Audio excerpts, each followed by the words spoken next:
प्राकृतिक संसाधनों से समृद्ध झारखंड का खूंटी जिला कुदरत की उदारता और सांस्कृतिक विरासत का अद्भुत संगम है। खूंटी जिला का ग्रामीण क्षेत्र अप्रतिम आकर्षण का प्रतिनिधित्व करता है। प्रत्येक गांव अपनी अनूठी परंपराओं और सदियों पुराने रीति रिवाजों की जीवंत प्रदर्शनी के रूप में प्रदर्शित होते हैं। नमस्कार, जोहार। मैं हूं श्रुति कुमारी और स्वागत है आपका गांव यात्रा के इस कार्यक्रम में। इस कार्यक्रम में हम आपको अलग अलग गांवों की सैर कराते हैं, वहां की यात्रा कराते हैं, वहां लेकर चलते हैं, वहां नई योजनाओं के बारे में बतलाते हैं। तो आज हम आपको लेकर चल रहे हैं खूंटी जिले में स्थित घासीबाड़ी गांव, जो कि कर्रा प्रखंड के अंतर्गत आता है। इस गांव में हम चलते हैं और समझते हैं कि किन योजनाओं पर यहाँ काम हुआ है, किस तरीके का खान पान है इस गांव का, क्या लाइफस्टाइल है, इन सब के विषय में हम जानेंगे और साथ में आपको भी बतलाएंगे। तो चलिए हमारे साथ गांव की सैर पे। आज हम यात्रा करेंगे खूंटी के कर्रा प्रखंड स्थित घुनसूली पंचायत के अंतर्गत आने वाले घासीबाड़ी गांव की। पारंपरिक रीति रिवाज, लोकगीत और सांस्कृतिक धरोहर इस गांव की मिट्टी में गहराई से समाहित हैं।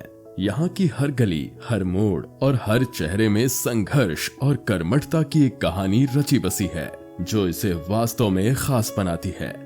दूर दूर तक फैली फसलों की हरियाली अद्वितीय सौंदर्य की नुमाइश करते हैं। खेतों में मेहनत कर रहे किसानों के चेहरों पर श्रम की संतुष्टि और समर्पण की चमक नजर आती है।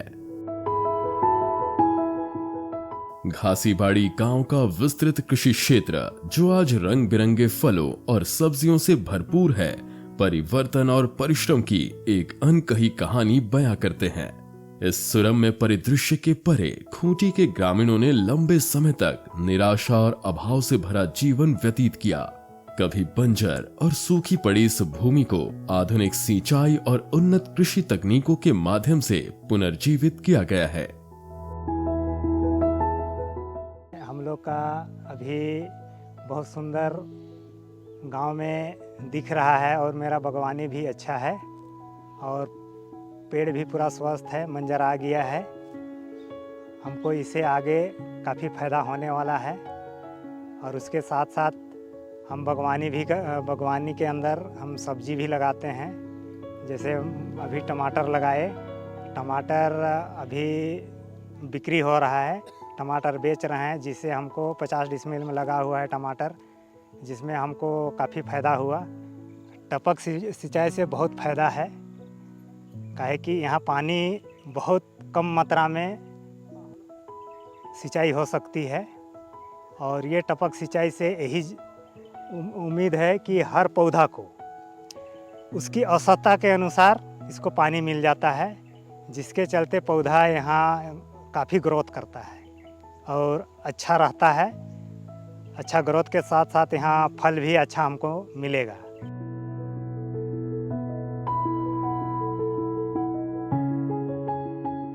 मैं इस सोलर पैनल से खेती अच्छा से कर पा रही हूँ और इसमें हम लोग को बहुत फ़ायदा है। गांव में करीब 20-25 आदमियों को सोलर पैनल मिला है। उससे सब जितना भी किसान हैं, हम लोग अच्छी तरह से इसमें खेती बाड़ी कर रहे हैं।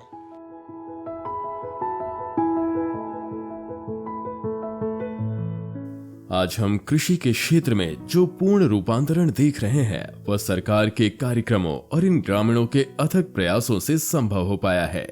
सरकारी योजनाओं के तहत कई तालाब, कुएं और डोभा का निर्माण किया गया। साथ ही सतत विकास को बढ़ावा देने पर विशेष ध्यान केंद्रित किया गया। इसके परिणाम स्वरूप ग्रामीण अब अपने खेतों में ड्रिप सिंचाई और स्प्रिंकलर सिंचाई जैसी नवाचारी तकनीकों का उपयोग कर रहे हैं। विभिन्न सब्जियों के साथ साथ गांव के किसान स्ट्रॉबेरी और ड्रैगन फ्रूट जैसे विदेशी फलों की खेती भी कर रहे हैं। लगाए हैं खाने के लिए, टमाटर लगाए हैं, गोभी लगाए हैं, बैगन लगाए हैं, गाजर लगाए हैं और पालक लगाए हैं और धनिया लगाए हैं और सेम्बी लगाए हैं और स्ट्रॉबेरी लगाए हैं, पपीता लगाए हैं, केला लगाए हैं, मुनगा लगाए हैं, खाने के लिए फायदा हो रहा है, बाँचते हैं उसको बेचते हैं। खीरा भी लगाए हैं, झींगी भी लगाए हैं। इससे पहले आलू भी लगाए थे, आलू में अच्छा कमाई हुआ। आलू कोड़ के बिक्री कर दिए, उसके बाद इसको लगाए हैं। और अभी मेरा एक मनरेगा तरफ से कुआं भी है, 2018 में मिला था, उसमें खोदे हैं। लेकिन वो कुआं से मेरा ढेर ही आसपास खेती होता है, तो धूप पड़ने से पानी का कमी हो जाता है। इसीलिए हमको अगर डीप बोरिंग और कुआं का अंदर खोदने के लिए मिल जाता तो अच्छा रहता। आदमी का भी कम लगेगा और समय का भी बचत होता है और पानी भी बचत होता है और घास उस नहीं होता है। इसमें कोड़ाई वड़ाई करने का भी ज़रूरत नहीं पड़ता है। एक बार इसको अभी जोताई कोड़ाई करके लगा लिए, इसमें 3 बार 4 बार खेती कर सकते हैं हम लोग।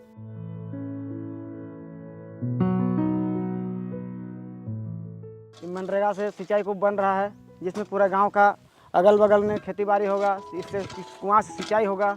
और मनरेगा से बन रहा है कुआं, 1 महीना लगभग से काम चल रहा है। खेती की आधुनिक विधियों को अपनाने से न केवल फसलों की गुणवत्ता में सुधार हुआ है, बल्कि इनकी आर्थिक स्थिति भी मजबूत हुई है। सरकार के समर्थन और ग्रामीणों की कड़ी मेहनत ने इस गांव को एक नई दिशा दी है। क्योंकि ये चूंकि पूरी की पूरी ट्राइबल डोमिनेटेड सोसाइटी है, तो यहाँ एग्रीकल्चर एनिमल हस्बेंड्री हमेशा से एक इम्पॉर्टेंट एस्पेक्ट रहा है। और यहाँ पे लोगों के पास बड़े बड़े चंक ऑफ लैंड है, जो कि मोस्ट ऑफ द टाइम जब हम लोग देखा तो अंडर यूटिलाइज्ड रहते थे। वो फैलो पड़े रहते थे, बैरन पड़े रहते थे, उनको यूज़ नहीं किया जाता था।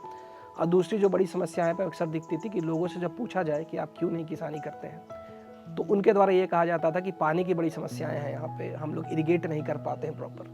तो प्राइमरली इनका जो डिपेंडेंसी था वो रेन वाटर पर डिपेंडेंसी था। तो इन्हीं सब चीज़ों को, इन्हीं सब क्यू को लेके हम लोगों ने इसमें कार्य करना शुरू किया। तो सबसे इम्पॉर्टेंट कार्य जो था वो ये था कि हम लोग पानी कैसे उपलब्ध कराएं लोगों को। तो एक्चुअली यहाँ पे रेनफॉल तो होता है, बट वो पानी का रन ऑफ बहुत हाई होता था।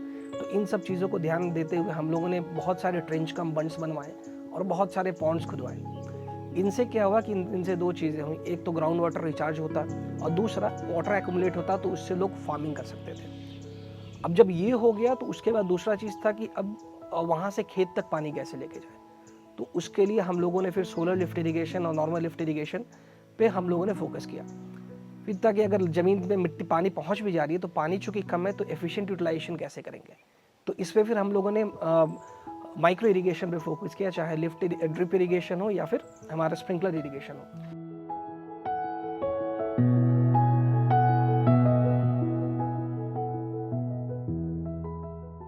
इस गांव में करीब करीब 40 एकड़ में आम की बागवानी की गई है। मनरेगा के तहत यहाँ पे ग्रामीणों ने आम की बागवानी की है। कई अलग अलग सालों में यहाँ आम लगाए गए हैं। जैसे 2020 में ये शुरू हुआ था, इस साल 22 एकड़ में आम के पेड़ लगाए गए हैं। साथ में ही यहाँ पे क्रॉस फार्मिंग भी करते हैं यहाँ के किसान। क्रॉस फार्मिंग में स्ट्रॉबेरी, तरबूज, खीरा, करेला जैसे क्रॉप्स उगाते हैं ये। इनसे भी उनको काफ़ी फ़ायदा हुआ है, क्योंकि एक ही ज़मीन में 2 तरीके के क्रॉप्स वो उगा रहे हैं।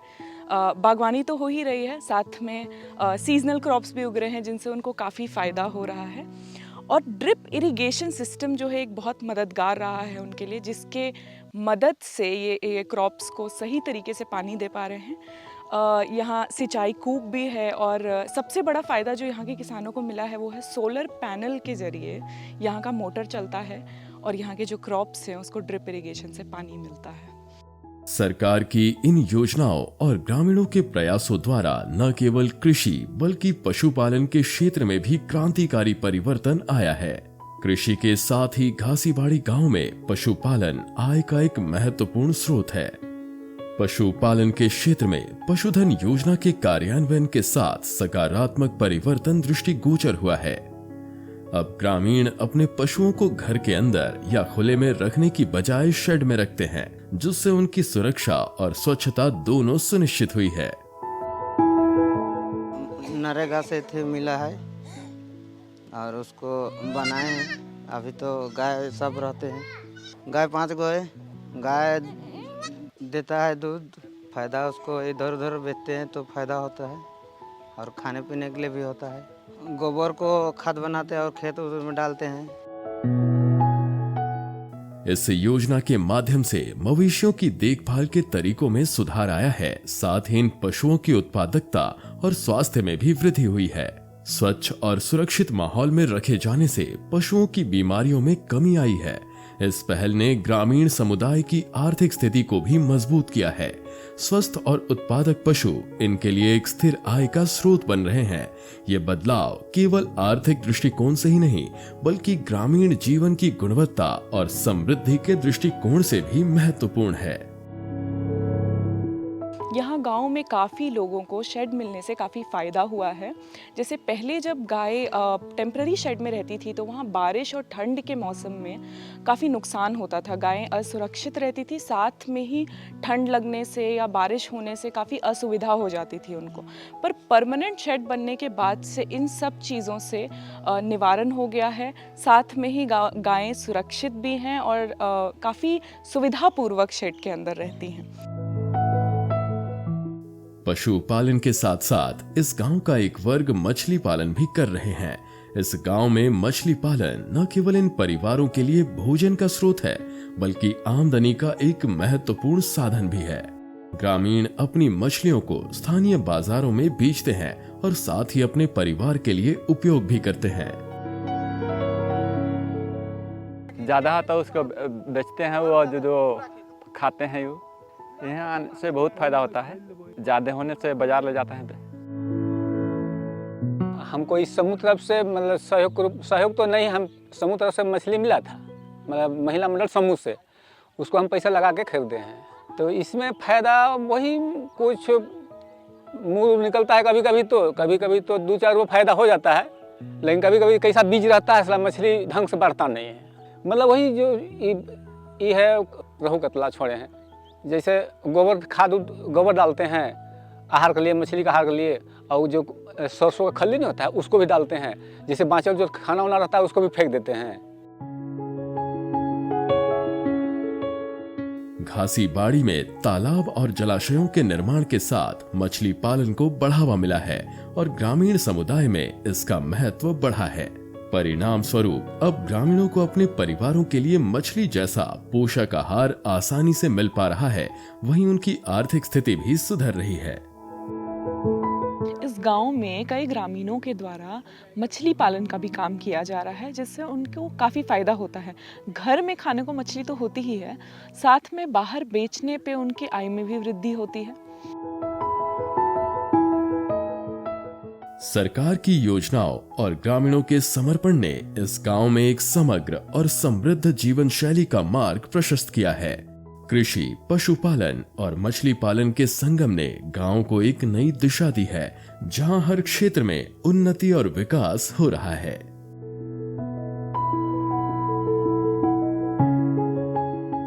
जीवन यापन के साधनों का सृजन करने के साथ साथ सरकार की विभिन्न योजनाएं इन ग्रामीणों के जीवन स्तर को सुधारने में महत्वपूर्ण भूमिका निभा रही हैं। प्रधानमंत्री आवास योजना ने उन लोगों के सुरक्षित घर का सपना साकार किया है जो सामर्थ्य की कमी की वजह से असुरक्षित परिस्थितियों में रह रहे थे। प्रधानमंत्री आवास योजना के तहत कई ग्रामीण परिवारों को पक्के घर प्राप्त हुए हैं।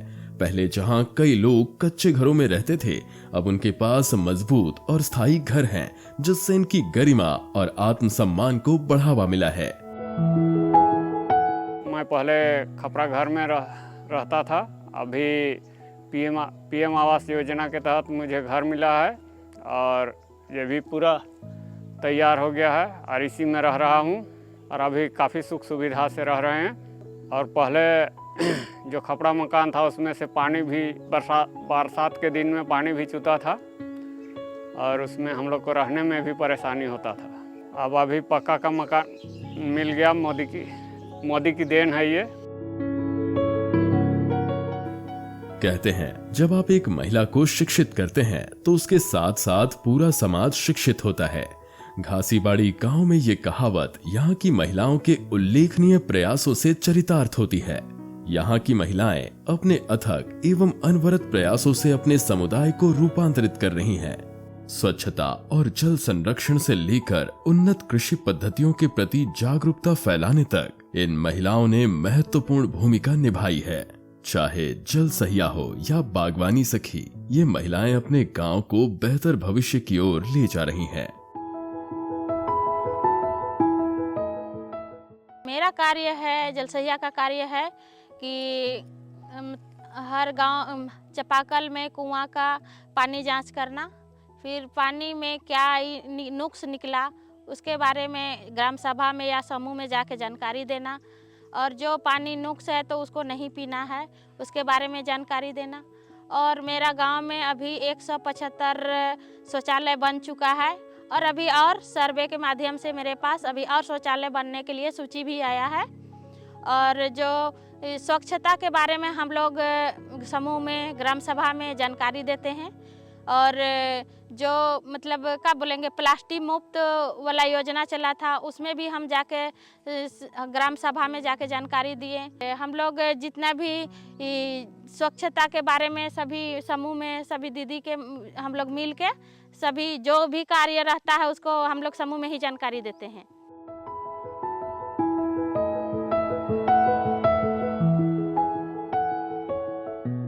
क्लस्टर से बागवानी सखी का काम करती हूँ। जैसे आम लगा हुआ है तो उसका देखरेख करती हूँ, उसे जैसे पौधा ना झुके उसको एचटेका दिलाते हैं, दीमक उमक पौधा में ना लगे बोल के उसमें दवा हुआ छिड़काव करते हैं। कीड़ा लग गया है पत्ता में तो उसको देख के फिर उसको मतलब कि पत्ता को हटाना है और उसमें दवा कौन सा डालना है ये बताते हैं जाके, और वो करवाते हैं। जैसे पौधा मर रहा है तो उसमें पानी डलवाते हैं, वो सब का जानकारी देते हैं। डिजिटल पीएस के तरफ से हम लोग को इसलिए बागवानी सखी के रूप में रखा गया है।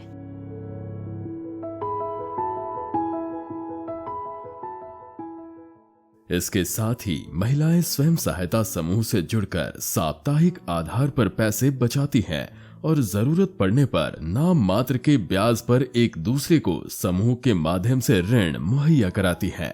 ये प्रणाली न केवल आर्थिक स्थिरता को बढ़ावा दे रही है बल्कि इससे सामुदायिक बंधनों को भी मजबूती मिल रही है, और ये सुनिश्चित हो रहा है कि कोई भी पीछे न छूटे।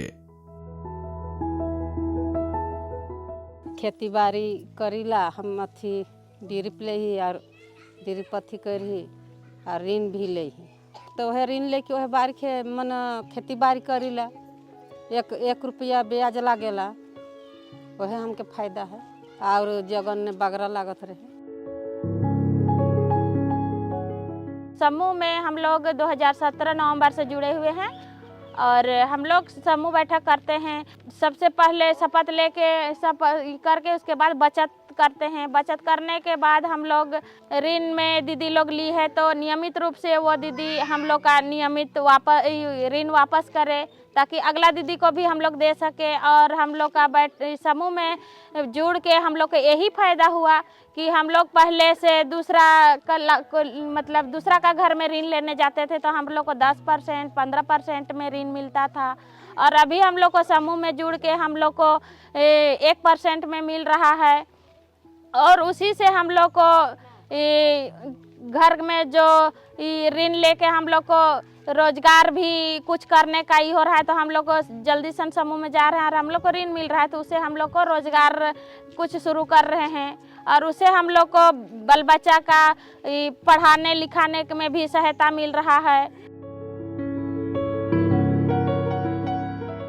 कहते हैं ना, जागरूक महिलाओं का जागरूक गांव होता है। तो यहाँ की जो महिलाएं हैं वो हर रविवार को एक महिला समूह में मिलती हैं और एक दूसरे को कई विषयों पर जागरूक करती हैं। और महिला समूह में एक सबसे बड़ी चीज़ जो हुई है वो है ऋण लेना आसान हो गया है यहाँ की महिलाओं के लिए। 1% ब्याज दर पर इनको ऋण मिल जाता है, जिससे कई महिलाओं ने अपना रोजगार शुरू किया है। इन्होंने पशुपालन किया है, खेती बाड़ी की है, कई लोगों ने दुकान भी बनाया है। साथ में ही जो ये दुकान बनाने से, खेती बाड़ी करने से जो इनको आय में इनकी वृद्धि होती है, इससे ये अपने बच्चों को बेहतर स्कूल में भेज पाई हैं, अपना जो रहने का स्तर है उसको भी ऊंचा कर पाई हैं। गांव की महिलाओं को आत्मनिर्भर और स्वावलंबी बनाने के उद्देश्य से फूलो झानो योजना को धरातल पर उतारा गया। पहले जो महिलाएं आजीविका कमाने के लिए मजबूरी में शराब बेचती थीं, वो अब कृषि और पशुपालन के क्षेत्र में बेहतरीन कार्य करके गरिमापूर्ण जीवन व्यतीत कर रही हैं। और मैं फूलो झाड़ने वाला पैसा मिल रही है से कि मैं खेती बाड़ी भी लगा हूँ और कर से भी ना और महिला समूह ने भी बैठली तो मन भी और सहयोग दिलें तो के आप फिर खेती करते करते बढ़ाए दिली और कर से मैंने सब चीज़ हुआ थे हमरे कर और फूलों का नाम से मैंने बकरी बे पालन भी करत थी हमरे और अगर समूह ने और अगर देवें तो और फिर आगे बढ़ सकील हम। मिर्चाई लगा है तले प्याज लहसुन और खीरा कदुआ। फूलो झानो योजना ने इन महिलाओं को एक नया जीवन और नया आत्मविश्वास दिया है। इस योजना के तहत इन्हें सम्मानजनक और स्थायी आजीविका कमाने का अवसर प्राप्त हुआ है। ये महिलाएं गांव में आए परिवर्तन की अनकही नायिकाएं हैं। ये अपनी घरेलू दायित्वों को निभाते हुए प्रगति और दृढ़ता को बढ़ावा दे रही हैं। इनका समर्पण और कठोर परिश्रम गांव की सफलता की आधारशिला है। इन सामूहिक प्रयासों के माध्यम से ये न केवल अपने जीवन को बदल रही हैं, बल्कि अपने गांव के लिए एक नई आशा और प्रगति का अध्याय भी लिख रही हैं। इन सभी विकास कार्यों के बावजूद इस गांव में अब भी कुछ कमियां मौजूद हैं। इनमें से प्रमुख चुनौती है सरकारी उच्च विद्यालय का अभाव। बेहतर और समृद्ध भविष्य की गारंटी तभी दी जा सकती है जब युवा पीढ़ी को गुणवत्तापूर्ण शिक्षा मिले।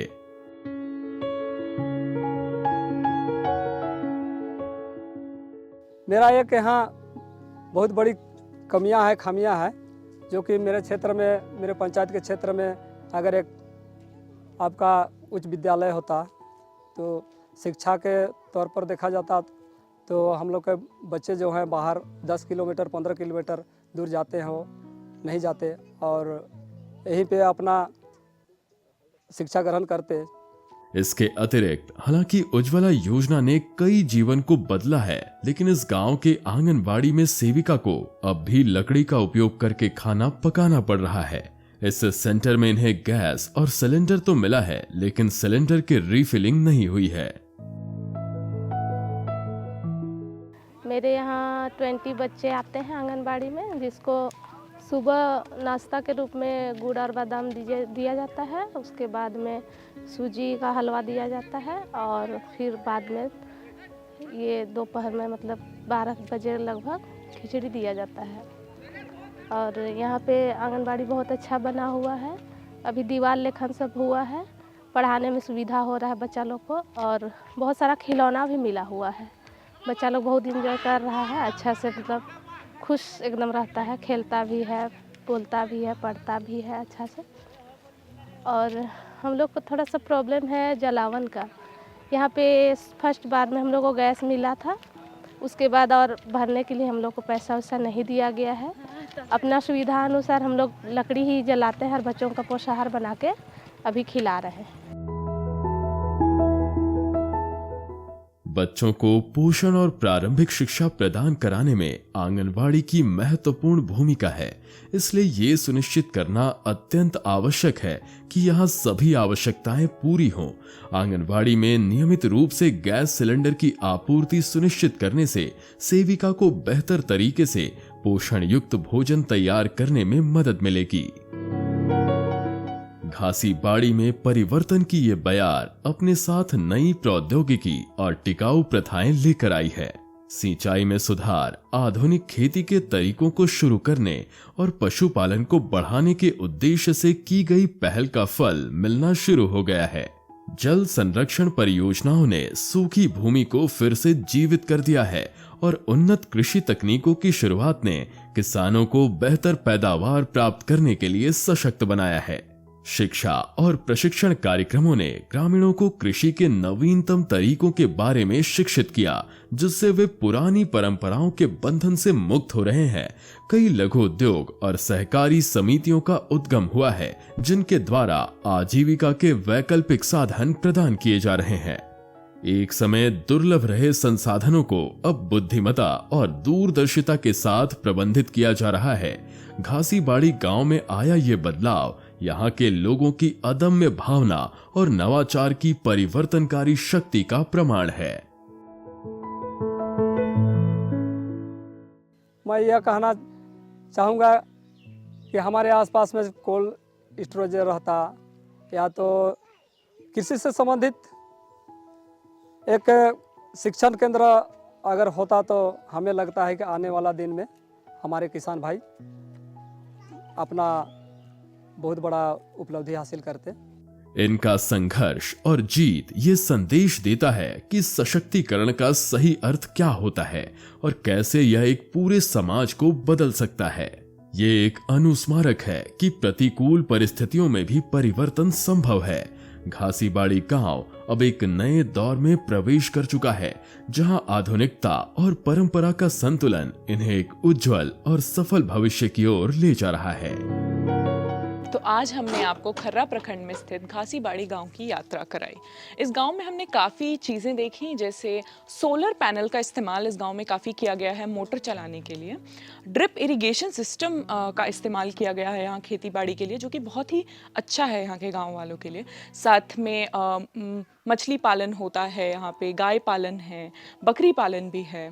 दीदी बाड़ी योजना, फूलो जानो योजना जैसे कई योजनाओं का जो इस्तेमाल है उस गांव के ग्रामीणों के द्वारा किया गया है और इसका पूरी तरीके से फ़ायदा यहाँ के ग्रामीण उठा रहे हैं। पर यहाँ कुछ चीज़ें हैं जिस पे काम करना अभी भी बचा हुआ है और सरकार को काफ़ी ध्यान देने की ज़रूरत है उन चीज़ों पे। जैसे जब हम खूंटी की बात करते हैं तो यहाँ पे पानी की बड़ी दिक्कत है इस गांव में, जिसकी वजह से बहुत सारे लोग आज भी खेती नहीं कर पा रहे हैं।